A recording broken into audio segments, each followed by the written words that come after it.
Welcome to Paranormal Pages. Please drop a like or comment if you want to help the channel. Now let's get into the true scary stories. The ringtone. It started as an innocent decision, changing my ringtone.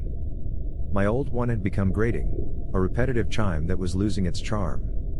Scrolling through various options on my phone, I came across a file I didn't recognize, whispers_12. It seemed like one of those eerie experimental tones meant for Halloween, a ghostly hum accompanied by faint whispers. Amused, I said it without thinking, not realizing the mistake I was making. That night, I was lying in bed, exhausted from a day that had dragged on too long. My phone buzzed unexpectedly. The new ringtone filled the room, a hollow echo of soft, unintelligible voices. I paused, my hand hovering over the phone. For a moment, I felt something was off, but I shrugged it off, answering the call. Static. Nothing but dead air. I frowned, pulling the phone away from my ear. The call had ended on its own. At first, I dismissed it as a technical glitch. But over the next few days, the ringtone began to play at odd moments, not just when someone was calling me. Once, it chimed when my phone was locked, sitting across the room, untouched. The whispers. They felt more insistent, almost recognizable, like a conversation I should understand but couldn't quite grasp. What unsettled me most was that the tone began to sound less random, like someone speaking just below the threshold of comprehension. I didn't realize it at first, but the whispers had started mimicking something personal. At a low volume, barely audible unless you strained, it whispered words I had spoken in private. I hate my job. Why can't they understand me? I just want to escape. Words I had said, quietly, alone in my apartment or even in my head, things no one else knew. One night, while sitting in my living room, I stared at the phone as the ringtone buzzed again. The voices, unmistakable now, were repeating my most hidden thoughts, things I hadn't said aloud to anyone. Goosebumps crawled up my arms, and my breath caught in my throat. Who could have recorded me? Was it possible? But the voice in the ringtone was my own. Twisted and distorted, dripping with mockery. The whispers started getting louder. Each time my phone went off, it became harder to ignore. You're lying to yourself.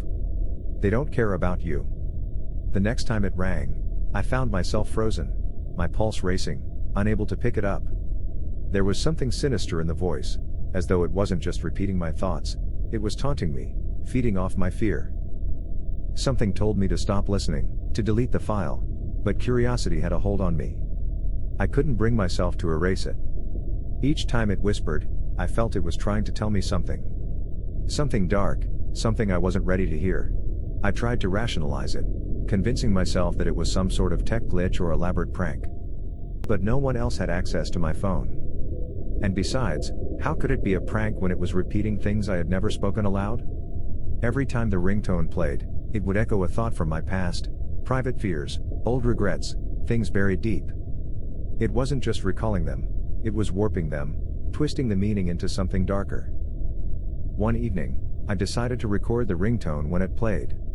Maybe if I could analyze the sound, there'd be a clue to explain what was happening. But each time I played it back, the whispers vanished, replaced with nothing more than soft static. It was as if the ringtone only existed when I heard it live. My frustration grew. I began to dread hearing it, the creeping sense of violation it brought. But the more I avoided answering, the more frequent the calls became. Late at night, in the middle of conversations with friends, or even during quiet moments at work, the haunting sound would emerge, breaking through my thoughts like an intruder. It felt like something, or someone, was watching me. The whispers were sharper now, more precise, repeating things I had only thought recently. You'll never get out of here. You can't trust her. Why even try? I started keeping my phone on silent, hoping that would bring some peace. But it didn't stop the whispers. In the silence of my apartment, I began to hear them even when the phone wasn't ringing. Faint at first, like an echo bouncing off the walls. Then they grew louder, as though they were seeping out of the corners of my mind. My phone, always at my side, felt like a weight now, a constant reminder that something was wrong. One night, the whispers came without the ringtone. I was in bed, the room dark, when I heard it, my own voice murmuring softly from across the room. I shot up, my heart pounding. My phone was sitting on the dresser, the screen black. There was no call. But the whisper was clear, unmistakable. You think you can run, but you can't hide. I stumbled out of bed, feeling lightheaded, unsure of where the voice was coming from. My phone? My head? Desperate for answers, I decided to visit a tech expert. I handed over the phone, explaining the problem, hoping for some logical explanation. The man inspected it, frowning as he tapped through the settings. After a long pause, he looked up at me, confusion etched on his face. This ringtone file. I can't even find it in your system. Are you sure it's not some background app running? My stomach dropped. It wasn't just my imagination. Something was seriously wrong. You're telling me it's not on the phone? I asked, my voice trembling. He shook his head. No, it's not. It's like it doesn't exist. But the sound you're hearing. There's no way a phone can just play that on its own. You might want to reset the device, wipe everything clean. As I left the shop, clutching the phone tightly, I knew I couldn't reset it. I felt a cold certainty growing in me. This wasn't just a tech problem. The ringtone wasn't something I had downloaded, it was something else entirely. Something that had chosen me. That night, I didn't sleep. I sat in the dark, my phone face down on the table in front of me, daring it to ring. Each second of silence felt stretched, distorted, like time itself was holding its breath. I didn't know what I was waiting for, the next whisper, a sign, anything that could help me make sense of what was happening. But in the quiet, something shifted.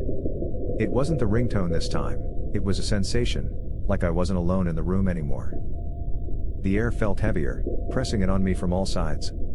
I could feel a presence, something watching me, lurking just out of sight. My mind flashed back to the tech expert's words. This file doesn't exist. But the whispers were real, weren't they? Every breath felt cold now, and I couldn't stop thinking about how the ringtone mirrored my own thoughts. It was like someone, or something, was trying to dig deeper into my mind. Suddenly, my phone screen lit up, startling me. No one was calling, but the screen flickered erratically, glitching like an old TV trying to find a signal. Through the static, I could almost make out an image, a face, maybe? No. A shape. A shifting shadow. I leaned in closer, my heart hammering in my chest. The flickering became violent, and a voice erupted from the speaker. You can't hide from me. It wasn't just my voice anymore. It was something else, something ancient, a voice layered over my own, as if the whispers had merged with something far more malevolent. The words slithered through the room like a living thing, wrapping themselves around my thoughts, squeezing tighter and tighter. I scrambled to turn the phone off, my fingers shaking as they fumbled with the buttons. But the phone wouldn't shut down. The whispers only grew louder, more insistent, until I threw the device across the room in a panic. It hit the wall and fell silent, the screen finally dark. But the whispers didn't stop. They were no longer coming from the phone, they were inside my head now, seeping into every corner of my mind. My own thoughts felt foreign, like I wasn't the one in control anymore. And worse, I could feel it, that presence, the thing behind the whispers, drawing closer. I was drowning in the sound of my own voice, a twisted chorus of every fear I'd ever buried. And then, I saw it. In the reflection of my apartment window, a figure stood behind me. At first, I thought it was just my imagination, a shadow playing tricks on my tired eyes. But as I turned to look, the figure didn't vanish. It was real. Tall, gaunt, and draped in darkness, its face was obscured by a shifting, mist-like void. But it had eyes, pale, hollow eyes, locked on me. I couldn't move, couldn't breathe. The whispers converged into a single, deafening roar. You brought me here.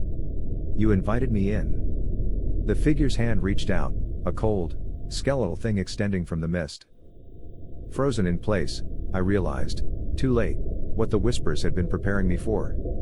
This was never just a ringtone. It was a doorway.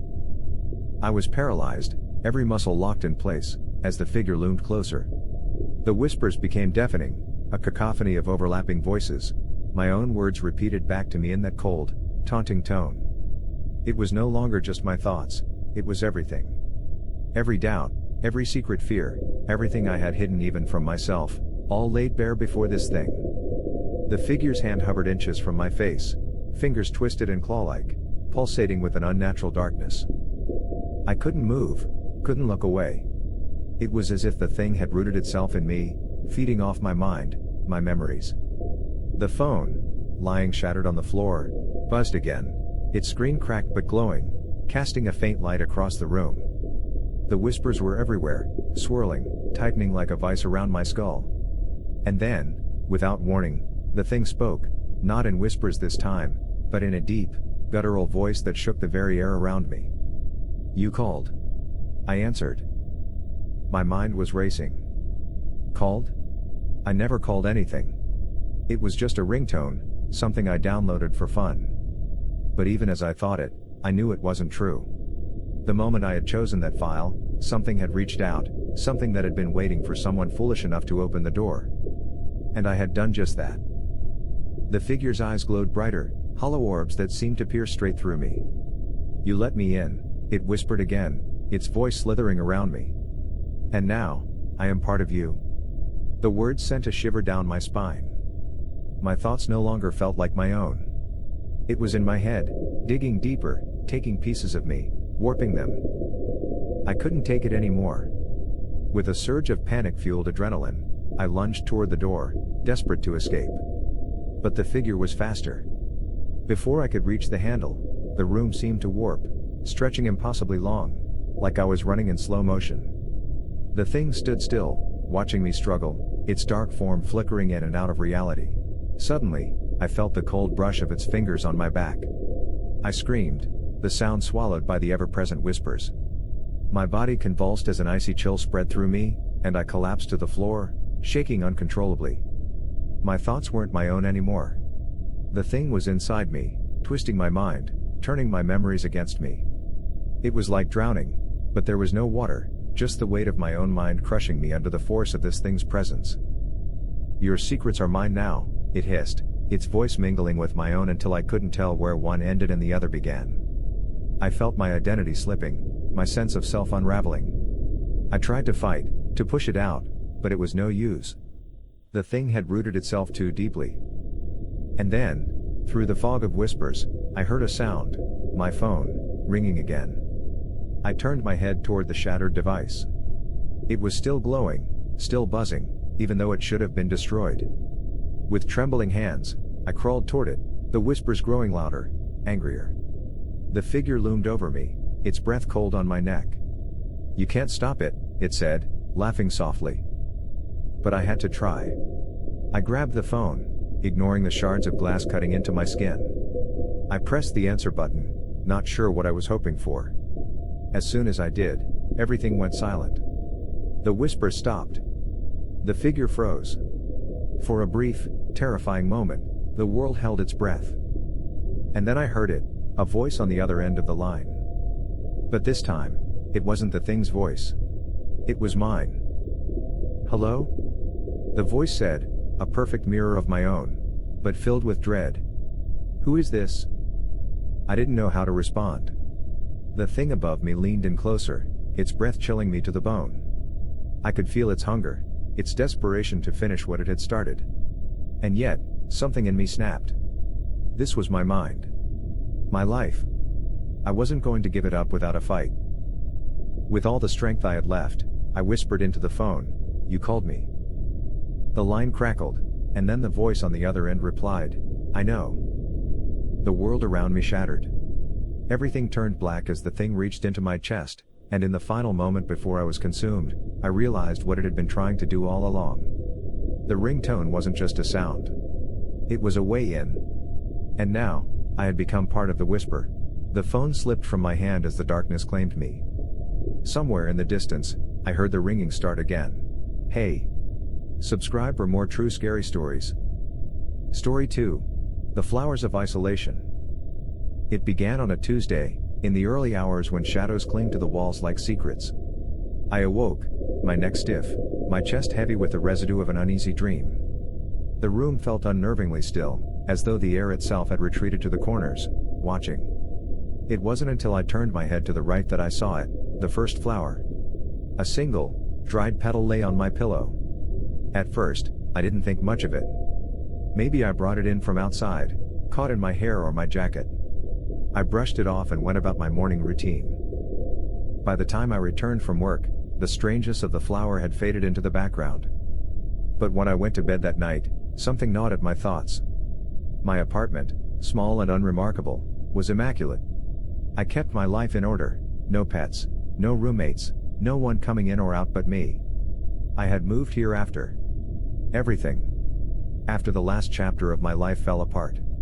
Here, I could be alone. Safe. But when I pulled back the covers, there it was again, another dried flower. This time, a whole one. I hesitated before touching it. There was something unnatural about it, something too perfect in its decay. The petals were crisp, curled inward like they had been left to dry in the sun for days, yet no such thing had happened in my apartment. My doors were always locked. I tried to convince myself that it was all some coincidence. I tossed the flower into the trash, but as I climbed into bed, I couldn't shake the feeling that something was terribly wrong. The next morning, I found not one, but a small bundle of them. 4 delicate, brittle blooms nestled where my head had lain just hours before. A smell of dried earth clung to the air, faint but unmistakable. I checked my windows. Still locked. The door, deadbolted. I even searched under my bed, half expecting to find some clever prankster hiding there, but the space was empty, save for dust. That night, sleep didn't come easily. The apartment felt hostile in a way it never had before, like the walls were closing in, pressing down on me with unseen eyes. My dreams were filled with the sound of crackling leaves, like someone walking on dead flowers, a rhythmic crunching that echoed in my ears. When I woke, the smell was stronger. And the flowers? They were scattered all over the bed. Dozens of them. A whole bouquet of death, waiting for me. I sat up in bed, heart pounding. This wasn't normal. I wasn't imagining it. The air was thick with unease, and the dried flowers, lifeless but persistent, carried with them an undeniable message. Someone, or something, was inside my home. And it was leaving a trail. A warning, or worse, a promise. I barely slept after that. The weight of the flowers crushed any sense of calm I had left. Every time I blinked, I half expected to see them multiplying before my eyes. As the week wore on, the flowers came nightly, each more ominous than the last. They appeared without fail, crisp and dry, their faded colors almost ghostly against the pale fabric of my pillow. It was as if they were being placed there with deliberate care, a ritual I was not privy to but undeniably a part of. I began to search the apartment more thoroughly, hoping to find some rational explanation. The ventilation system, the small gaps around the windows, even the locks on my doors, I tested everything, but nothing was out of place. No sign of intrusion. No logical reason for how anyone, or anything, could be slipping inside. Still, the flowers kept coming. I became paranoid, starting to imagine the soft rustle of footsteps in the dead of night, or the creak of the floorboards when I was alone. One night, out of desperation, I stayed up, determined to catch whoever was responsible. Armed with nothing but a kitchen knife and a heart pounding so hard I thought it might shatter, I sat in the dark, waiting. Midnight came and went, then 1, 2 in the morning. The only sound was the slow ticking of the clock. I felt foolish. Maybe I was losing my mind. Maybe the grief I'd tried so hard to outrun was finally catching up to me, warping reality in the process. But as I began to nod off, a sudden sound broke the silence. It was faint, like the soft drag of something across the floor. My body tensed, every nerve on edge. I held my breath, listening. There it was again, a delicate rustle, almost like the petals of a flower brushing against each other. I swallowed, gripped the knife tighter, and stood up, my legs shaking beneath me. The sound seemed to be coming from the hallway, just outside my bedroom door. The hallway was pitch black, and as I crept forward, I couldn't shake the feeling that I wasn't alone. I reached for the light switch, hesitating for just a moment, then flicked it on. The hallway flooded with light, and for a brief, insane second, I thought I saw a shadow, a figure standing at the far end, watching. But when I blinked, it was gone. In its place, lying at my feet, were more flowers. a trail of them leading from the doorway to my bed. My heart nearly stopped. I hadn't heard the door open, hadn't heard anyone come in. I was alone, wasn't I? I raced back to the bedroom, checking every lock again, double and triple checking. The windows, the door, everything was sealed tight. Yet somehow, impossibly, the flowers kept coming. And now, there was a trail. Someone, or something, had been in my home, leaving these dried remnants of life behind. But what did it want? Why me? And then, almost as if in answer, a voice. Soft, whispering, and cold. It called my name, barely audible, but unmistakable. It came from the hallway. My throat tightened as that voice, distant yet too close for comfort, echoed through the apartment. It was unmistakable. Someone, or something, was calling my name. I froze in place, listening as it repeated itself, softer this time, but somehow clearer. Every nerve in my body screamed at me to run, to leave the apartment, but my legs felt like lead. Slowly, as if guided by some unseen force, I stepped back into the hallway. The air was thick with the scent of decay, earthy, like dried flowers left too long in the sun. I gripped the knife in my hand so tightly my knuckles turned white, but even that felt useless now. Something was in here, something that wasn't human. The trail of flowers stretched down the hallway, leading me toward the living room. I wanted to scream, to break the silence with anything that might shatter the growing dread, but my voice refused to obey. Instead, I followed the path, heart pounding louder than any footsteps. When I reached the living room, I stopped dead in my tracks. The flowers weren't just on the floor anymore, they were everywhere. Dried petals lined the walls, twisted and withered, as though they had grown out of the apartment itself.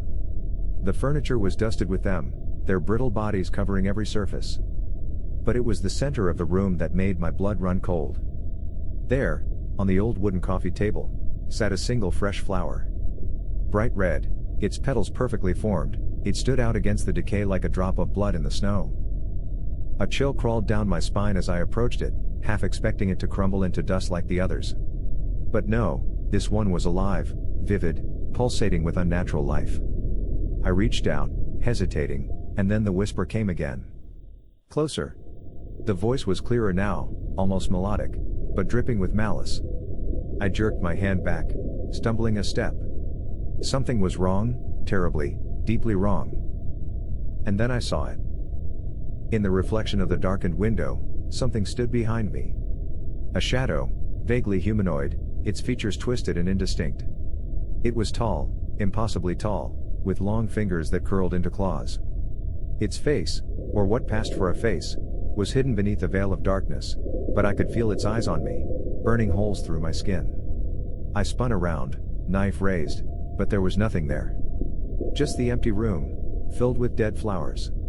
Yet, the presence lingered, thick and oppressive, as though it was waiting for me to make a move. "Who are you?" I finally whispered, voice shaking. My question hung in the air for a moment, then the answer came. Not from the shadows, not from the voice, but from the flowers themselves. They moved, just slightly, a subtle tremor that rippled through the room like a breath of wind. The petals seemed to shift, forming a shape, a message. They spelled out a name. Isabella. It hit me like a punch to the gut. Isabella. A name I hadn't heard in years. My sister's name. The one who had vanished without a trace when I was 13. She had been older than me by 3 years, and we were inseparable back then. Until the day she disappeared. They never found her, but I had never stopped searching. Not really. And now, here she was, or some part of her. The flowers, the whispers, the shadow, it all pointed back to her. But how? Was this her? Was this thing some twisted version of my sister, or was it something else, something far darker using her name? The voice returned, soft as the rustling of petals. I've been waiting. The realization hit me like a wave of ice. Isabella. My sister, missing for so long, her name now echoed by something unnatural in the darkness of my apartment. My mind raced through fragments of memories, her laughter, the way she'd braid my hair, how we'd play in the woods behind our house. And then the day she disappeared, swallowed by those very woods, never to be seen again. Why was her name appearing now? What did this thing want from me? I've been waiting, the voice repeated, softer now but filled with a sense of longing that chilled me to the bone. I turned in circles, the knife shaking in my grip, looking for any sign of the shadowy figure I had glimpsed earlier. But the room seemed empty, though it pulsed with an unseen presence. The flowers, however, had multiplied. Dried petals carpeted the floor in a thick, brittle layer, and the red flower on the table glowed like a beacon, impossible to ignore. "Isabella?" I called, my voice wavering, unsure if I was addressing my sister or something far worse. "Is that you?" For a moment, there was silence. Then, the sound of footsteps, light, almost imperceptible, crept toward me. My breath caught in my throat. They were coming from the hallway again, slow and deliberate, as though someone was taking their time. The air grew heavy, thick with the scent of dried flowers and something else, something rotten, like decay buried deep beneath layers of soil. The shadow emerged, stepping from the hallway into the dim light of the living room. I staggered back, nearly tripping over the coffee table. It stood there, tall and twisted, its face still hidden by the shadows that clung to it like a second skin. But now, there was something different about it. Its form had become more defined, more human. More like her. "I've been waiting for so long," it whispered, and though its voice was disembodied, I could hear the echoes of my sister in it, familiar and yet utterly wrong. My heart sank. This thing, whatever it was wearing Isabella like a mask, something cruel and twisted pretending to be her. But why? I forced the words out, my throat dry. "What do you want from me?" The figure tilted its head, and for a brief moment, its face emerged from the shadows. I gasped. It was Isabella's face, but aged, distorted, her once bright eyes sunken and dull. Her mouth twisted into a grotesque smile as she stepped closer, the floor beneath her creaking with the weight of the flowers that seemed to grow at her feet. "I need you," it said, each word dripping with unnatural hunger. "To come back to where we were. Where I've been. You left me there. But I found a way out." My heart raced. She wasn't talking about the woods, not really. This was something darker, some otherworldly place that had taken her and was now reaching for me. The flowers, were they a bridge, a way for her to cross from wherever she had been trapped? A cold sweat broke out across my skin. "No," I whispered, backing away. "You're not her. You're not my sister." The creature's smile widened, its face cracking like dried petals as it stretched beyond anything human. "Oh, but I am," it hissed, stepping closer. "And I'm taking you with me." In a sudden surge of terror, I turned and ran for the door, throwing it open with a force I didn't know I had. The hallway outside was cold, the air biting at my skin. But as I sprinted toward the exit, I heard the sound, the soft rustling of flowers, like dried leaves being dragged across the floor. They were everywhere, the flowers, creeping up the walls, spilling from the ceiling, sprouting at my feet, pulling me back. I fought against them, clawing at the door, but the flowers twisted around my ankles, yanking me to the ground. I screamed as the figure, the thing that wore my sister's face, moved closer, reaching for me, its fingers stretching like black vines. And then, just before it touched me, everything went dark. The end. Subscribe for more true scary stories. Thanks for watching.